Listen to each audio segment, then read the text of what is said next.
A soldier escorting a casket gets stopped by airport security. What happened next left the entire terminal frozen in silence.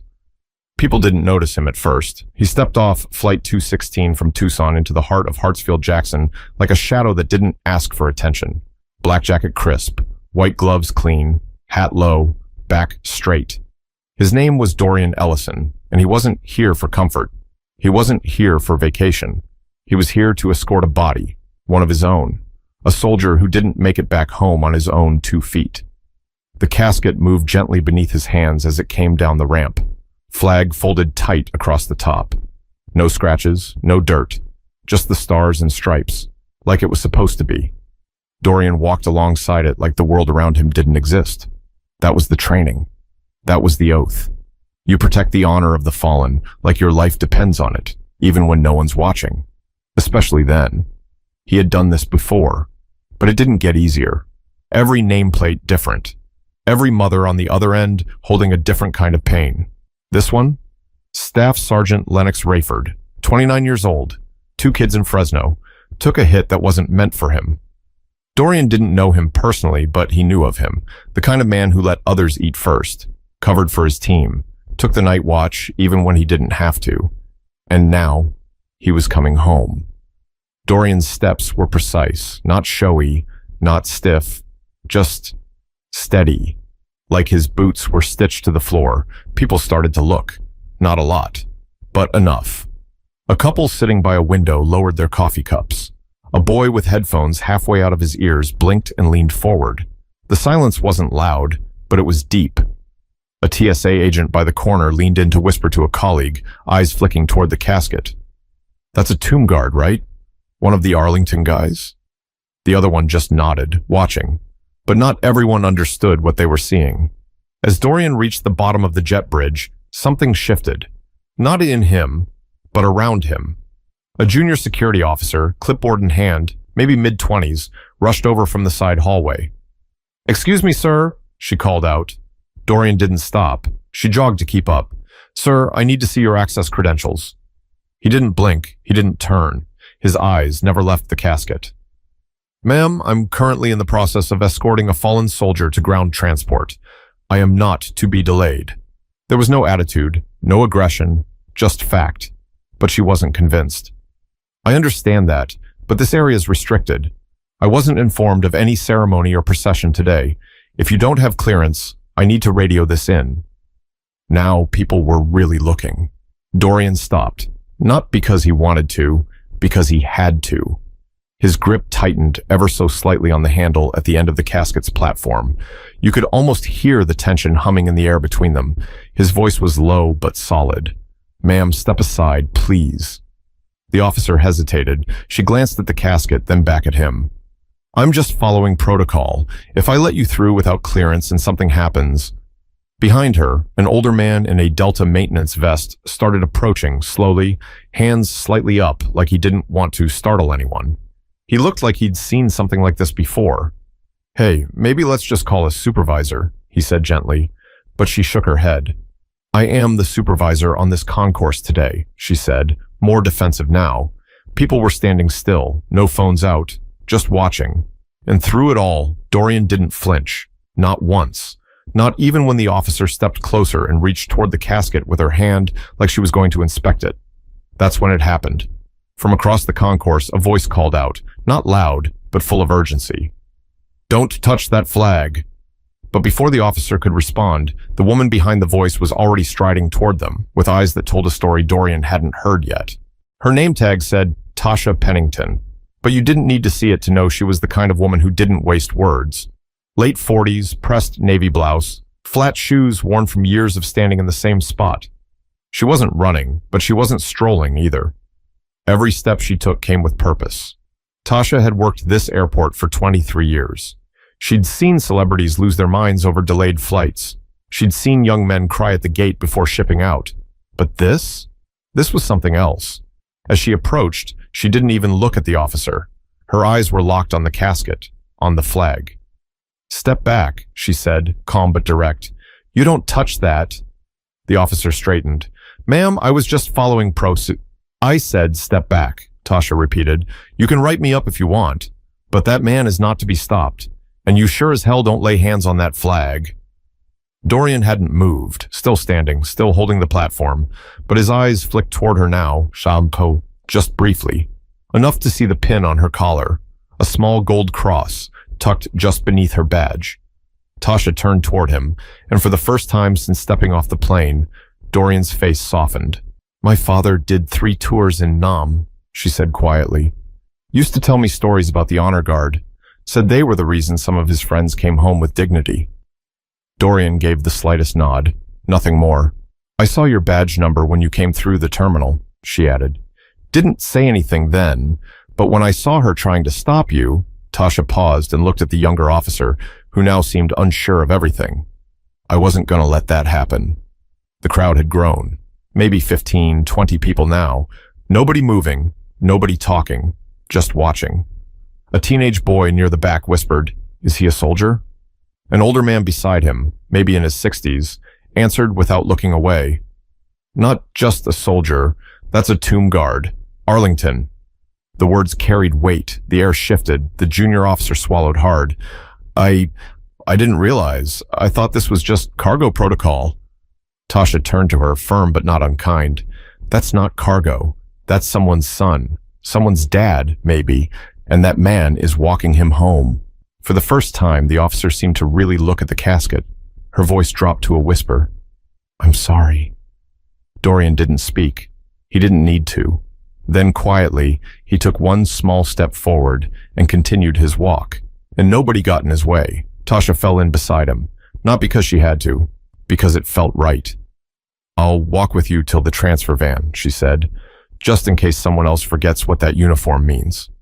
They didn't talk much as they moved through the hallway. Every so often, someone on the side would stop walking, remove a hat, lower their head. Not everyone, but enough.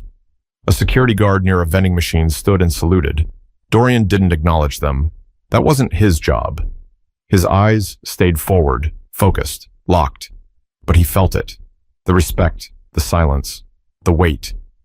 It didn't matter if they knew the soldier's name, or what unit he served in, or where the IED exploded. What mattered was that he mattered.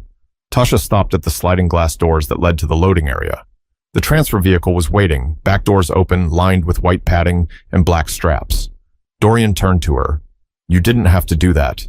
I know, she said, but it was the right thing. He gave the smallest tilt of his chin, not quite a nod. She took a breath. You ever get tired of doing this? Dorian paused. No, he said. Why not? He looked down at the flag, then back at her. Because every time I do, it means someone else doesn't have to. But just as he prepared to lift the casket onto the transport bed, someone new approached. Someone who hadn't said a word, but had been watching the whole time. The man was tall, broad in the shoulders, mid-50s, blazer over jeans, aviator sunglasses still on, like he hadn't adjusted to being indoors yet. His ID badge swung slightly as he moved. Federal Security Director was printed beneath his name, Bryce Hanford. He didn't come storming in. He came with the calm authority of someone used to making problems disappear. But he wasn't looking for a problem right now. He was trying to make sense of what had almost happened. Who stopped this procession, he asked, not barking, but loud enough for everyone within earshot to freeze. The young officer raised her hand slightly. It was me, sir. He turned to her. What's your name? Officer Alyssa Gentry, she replied, trying to keep her voice steady. Gentry, tell me what protocol you were following that called for physically inspecting a military escort with a flag-draped casket. She hesitated. I didn't recognize the clearance, sir. I didn't realize who he was. I thought... You thought wrong, he said, still composed, but now sharp. We brief on escort protocol every 3 months. You should have known. And if you didn't know, you should have asked. Tasha stepped forward before Gentry could reply. She didn't mean harm, she said. She just didn't know better. Hanford glanced at Tasha. He seemed to know her, probably crossed paths more than once in this airport. I get that, but that doesn't excuse disrespect, intentional or not. You don't touch the flag, period. You don't hold up the honor guard. You don't question a man who's doing something you'll never have to. Gentry nodded quietly. I understand, sir. Hanford turned to Dorian. I owe you an apology. On behalf of the airport and TSA, This shouldn't have happened. Dorian's voice was calm but direct. It's not about me. It's about who I'm walking with. Hanford gave a respectful nod. Understood. They stood in silence for a few seconds, the kind of silence that didn't feel empty. Tasha finally broke it. We good now? Hanford sighed, then glanced at the transfer van. We're good. Dorian turned back to the casket, slid his gloved hands underneath the rails, and with the same care he started with, gently lifted it onto the transport platform. No sudden moves, no sound, except for the click of the locking straps. A man waiting by the driver's side, a Vietnam-era vet judging by the patches on his windbreaker, snapped to attention and saluted. Nobody asked him to. He just did. A moment passed, and Tasha looked toward Dorian one last time. I've worked here more than 2 decades, she said, seen a lot of people pass through, but I've never seen anyone carry themselves the way you do. Dorian didn't smile, but something softened in his posture. It's not for show, he said. It's for the fallen. She nodded, and that was it. He climbed into the passenger seat of the van, not taking his eyes off the casket even as the doors closed. No music, no fanfare, just the sound of the van pulling away through the back gate, disappearing into the humid afternoon. But the story didn't end there, because one man in that crowd had recorded what happened, not for clicks, not for likes, but because he wanted to remember what respect looked like. The video wasn't flashy. It didn't have music or filters, just a single shaky shot from a cell phone, recorded by Jerome Thacker, a truck driver from Shreveport who'd been sitting near gate C-42 with a breakfast burrito in one hand when the scene started to unfold. He hadn't planned on filming anything. In fact, he hated that people always had their phones out. But something about the way Dorian walked, silent, strong, focused, made him press record. Jerome posted the 90-second clip to his Facebook that night with a simple caption. Tomb guard stopped by airport security while escorting fallen soldier. Man didn't even blink. Carried that casket like he was walking on sacred ground. He went to bed with maybe 7 likes. By morning, it had over 2 million views. People in the comments weren't just reacting. They were telling stories. Stories about fathers who never came home. About brothers who did, but never came back the same. About cousins who stood in the rain for hours just to salute someone they'd barely known.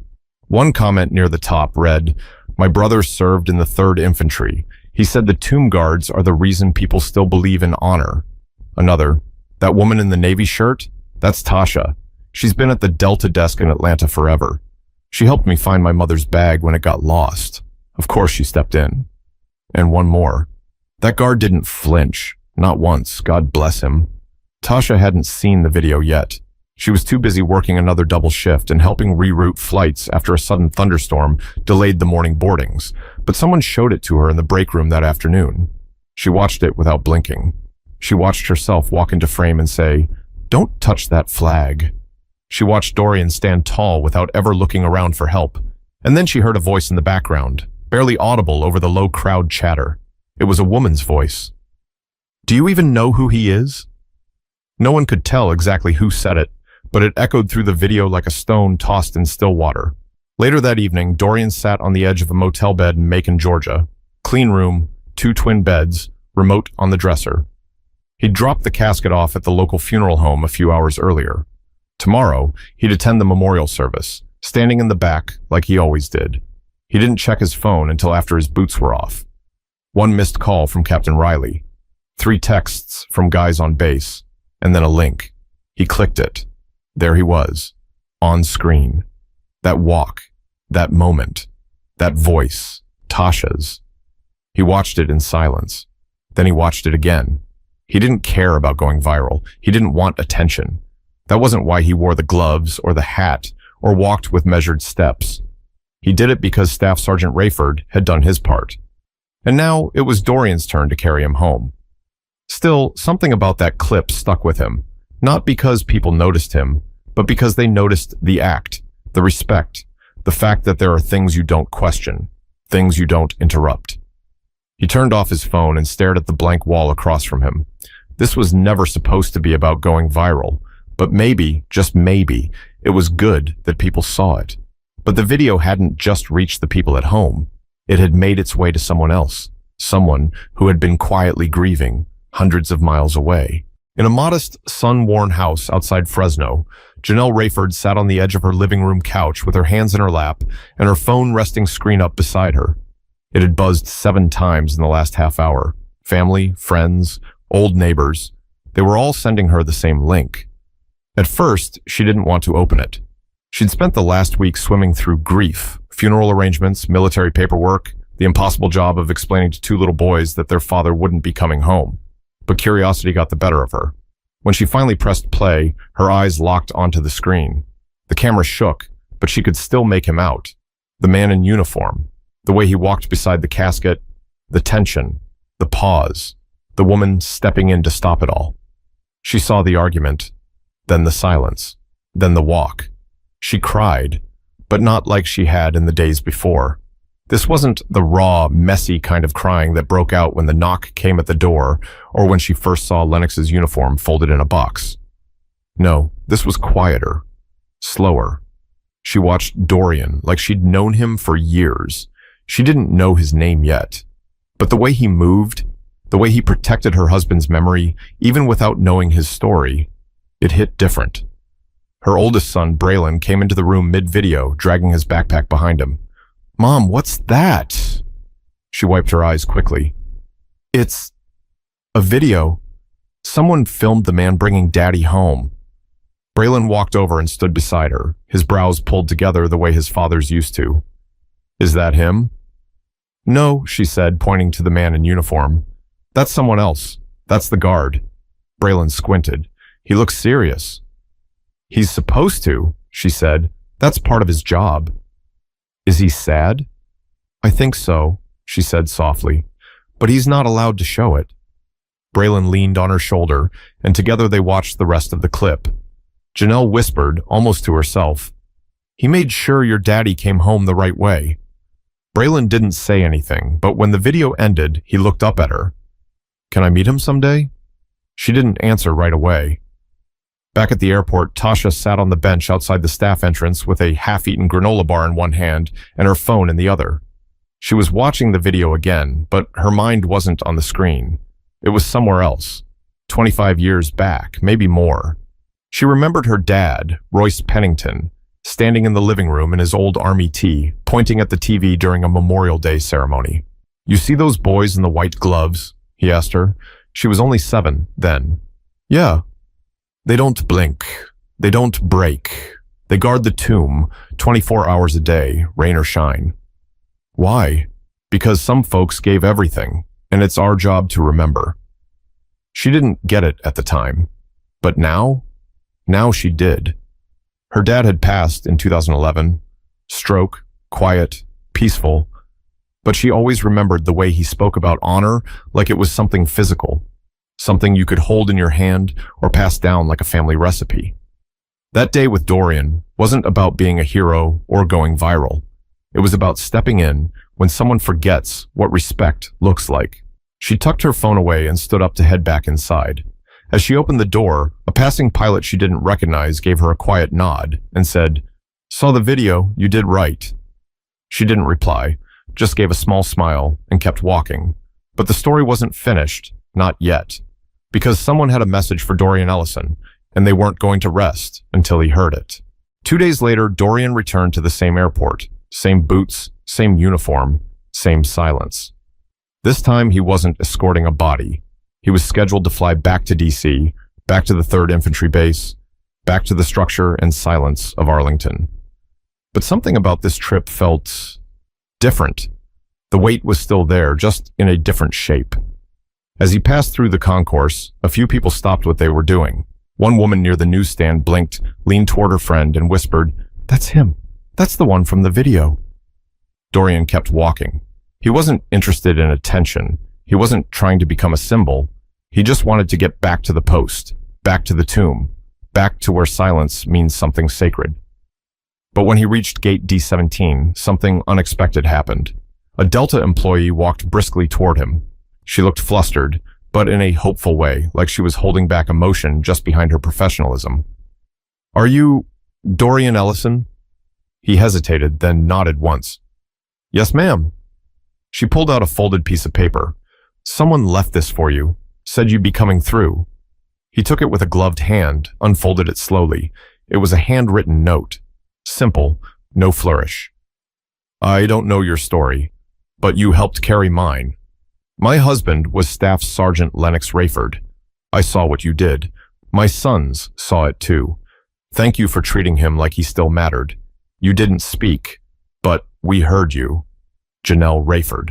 He didn't move for a long time, didn't blink, didn't shift, just stood there with the note in his hand. Then he folded it gently and slid it into his jacket pocket. Not like it was a letter, like it was something that needed to be carried. The gate agent, still nearby, looked unsure if she should say something else. Dorian finally spoke. Did she leave a return address? No, sir. He nodded. That's okay. She hesitated. There's actually one more thing. I know this is out of the ordinary, but some of the staff and passengers wanted to do something. Dorian tilted his head. What kind of something? She looked over her shoulder, then stepped aside. What Dorian saw next made him pause for the first time in days. Near the main boarding lane, about 20 people were standing in a line. Airport workers, random passengers, a janitor still holding a mop handle.